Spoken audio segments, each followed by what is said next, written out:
No Allahu Akbar in Meghalaya, brother.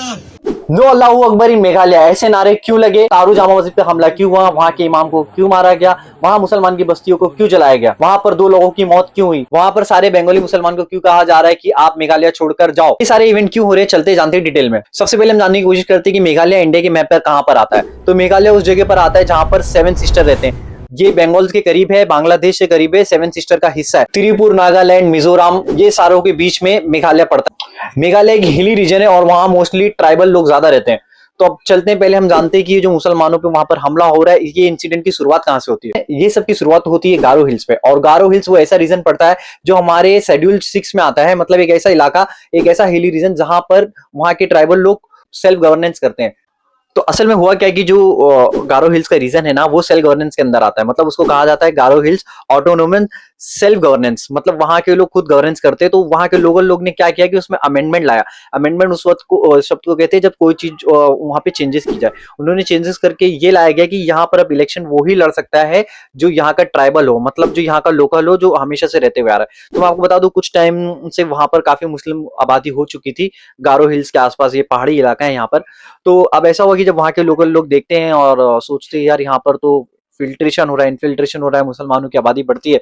तो वो ये सोच में पड़ गए कि ऐसा ना हो आने वाले वक्त में, जैसे भी देश में जो हालत और एक जो मुद्दा बनाया जा रहा है, तो अब हर जगह पे हर लोग ये देखते हैं कि मुसलमान की आबादी कहाँ बढ़ रही है, इन्हें बढ़ने मत दो। तो इसी हिसाब से वहां के लोकल लोग ने ऐसा किया कि एक सेल्फ गवर्नेंस के अंडर में उन्होंने एक अमेंडमेंट लाया कि अब मुसलमानों को यहाँ पर इलेक्शन लड़ने नहीं देगी, मतलब वो लोगों को पावर नहीं मिलेगी इलेक्शन लड़ने की।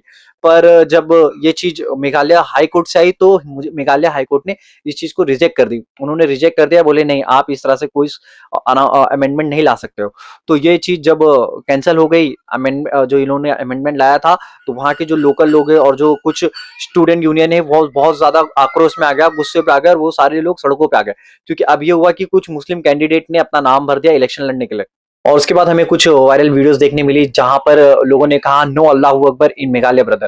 उन्होंने साफ कहा कि यहाँ पर हम किसी भी तरह से मुस्लिम आबादी को बसने नहीं देंगे। और उनका मोस्टली कहना है कि यहाँ पर जो भी मुस्लिम आबादी आ रही है वो बांग्लादेश के थ्रू इमाइग्रेंट करके आ रही है, बॉर्डर के थ्रू आ रहे हैं, इस तरह से लोग वहां पर आ रहे हैं। तो मेरा सवाल पहला ये होता है कि मेघालय की जो भी है लोग, उनको पहले ये देखना चाहिए कि गवर्नमेंट अलाउ कैसे कर रही है कि बॉर्डर से लोग आ रहे जा रहे हैं। तो पहले तो या तो हमें बॉर्डर सिक्योरिटी हमारी इतनी स्ट्रांग रखना चाहिए कि कोई भी हमारे देश में इतनी जल्दी इतनी आसानी से आ ना सके।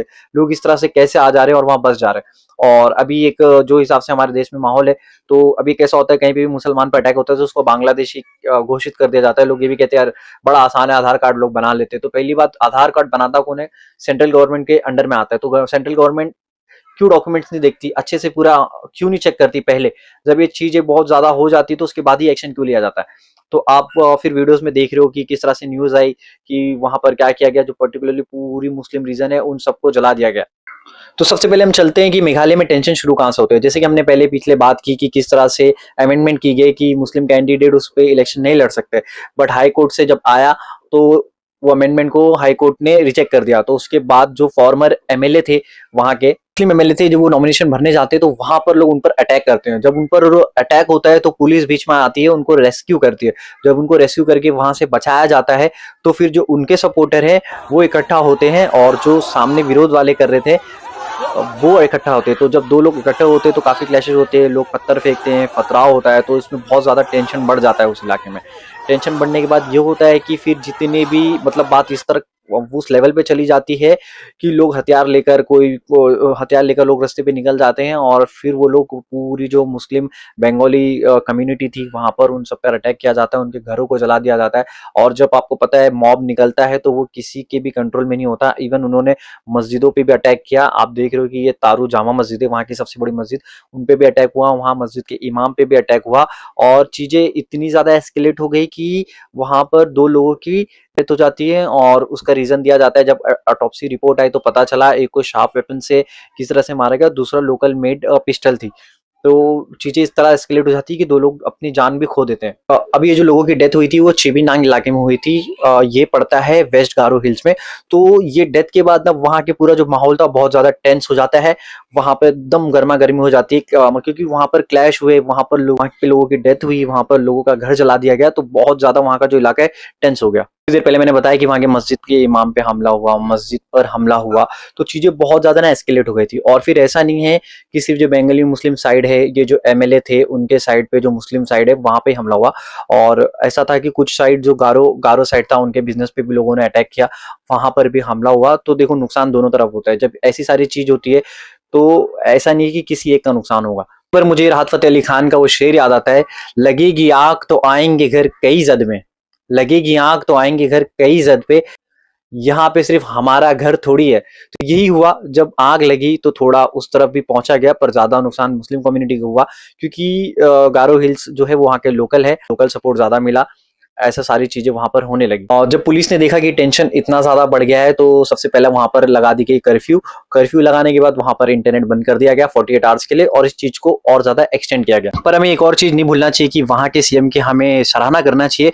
कोरनाड के संगमा जो वहाँ के सीएम है, और वहाँ की गवर्नमेंट ने सबसे पहला क्या किया, वहां पर आर्मी बुलाई गई, फ्लैग मार्च किया गया, एक्स्ट्रा फोर्सेस लगाई गई, बीएसएफ को बुलाया गया, बॉर्डर सिक्योरिटी फोर्सेस। तो बहुत सारी चीज गवर्नमेंट ने खुद से की और बहुत ज्यादा तुरंत एक्शन लिया गया। वरना हम देश के कोने में देखते हैं जहां पर कैसा होता है, कम्युनिटी वाली चीजें होती है ना, हिंदू मुस्लिम हो रहा है, बोले होने दो होने दो, तो वो चीज बढ़ती है, एस्केलेट होती है। पर वहां पर ऐसा नहीं हुआ, वहां के सीएम खुद आए, लोगों से अपील की गई कि पीस बनाओ, ह्यूमैनिटी को सबसे ऊपर रखो, पीस रखो, हमारा मतलब भाईचारा बना रहे। ये चीज जो उन्होंने मैसेज दिया बहुत अच्छा लगा, और उनके आने के बाद सारी चीजों को फिर कंट्रोल में लाया गया। फिर शिलोंग मुस्लिम फोरम ने वहां के सीएम को लेटर लिखा और बोला कि प्लीज आप सिक्योरिटी मेंटेन करें, प्ले जो रिलीजियस प्लेस है, हमारी मस्जिद पर अटैक हुआ है, आप इनकी जांच करें, वो कौन लोग थे जो आकर मस्जिदों पे हमला किया, और इसकी डिटेल मांगी गई सीएम से।